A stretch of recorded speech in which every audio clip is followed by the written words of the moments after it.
네, 조이팔의 최측근 강태용이 중국에서 붙잡히면서 7년여 만에 다시 불거진 조이팔 사기 사건. 검찰과 경찰이 각각 수사팀을 꾸려 재수사에 속도를 내고 있지만 아직 풀리지 않은 쟁점과 의혹이 많습니다. 이윤재 기자가 짚어봤습니다.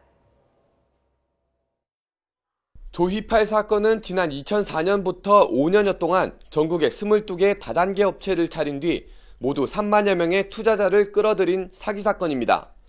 피해 금액만 4조 원에 달해 단군 이래 최대 규모 사기 사건으로 불립니다. 지난 10일 중국에서 조이팔의 2인자 강태용이 붙잡히면서 조이팔 사건이 다시 불거졌습니다. 수사는 조이팔 생존 의혹 확인을 시작으로 은닉재산 규명, 검찰과 경찰, 정관계 인사 로비 의혹을 밝히는 것 등 크게 세 방향으로 나뉩니다. 사건 피해자들은 조이팔이 해외에서 활동한다는 제보가 꾸준히 들어오고 있는 만큼 조이팔이 살아있다고 주장하지만 경찰은 조이팔이 숨진 것으로 보고 있습니다.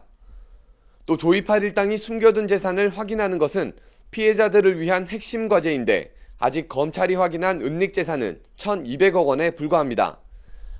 마지막 수사의 핵심 가운데 하나는 정관계 로비 의혹입니다.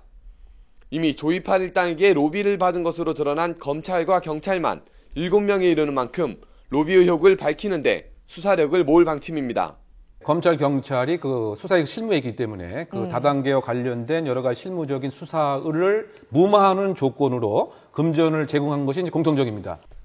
검찰은 강태용의 차명 계좌 분석에서 수사의 실마리를 찾고 있습니다.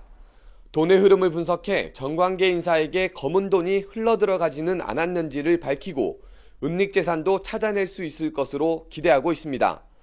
검찰은 대검찰청의 계좌 추적 전문 인력을 투입하는 등 계좌 추적팀을 확대 편성해 사건 규명에 의욕을 보이고 있습니다.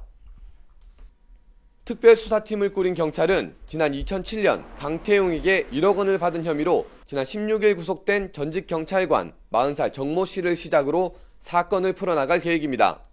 정 씨는 강태용이 붙잡혔다는 소식이 전해진 이후인 지난 13일 중국 광저우로 도주했다가 현지에서 붙잡혔습니다.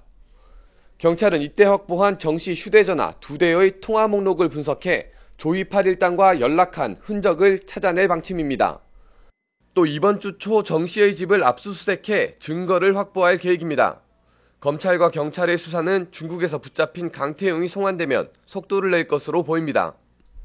이 수사는 강태용이를 빨리 신속히 국내에 데리고 와가지고 원점에서부터 재검토해가지고 하고 거기다 하나 더 첨부한다면 정관계 로비도 의혹이 있다면 밝혀야 될 것입니다. 이번 주말로 예정됐던 강태용의 송환은 중국 수사당국과의 협의 문제로 늦어지고 있습니다. 강태용의 진술에 이번 사건 해결에 단서가 담겨 있는 만큼 송환 절차를 밟고 있는 그의 입에 관심이 쏠리고 있습니다. YTN 이윤재입니다.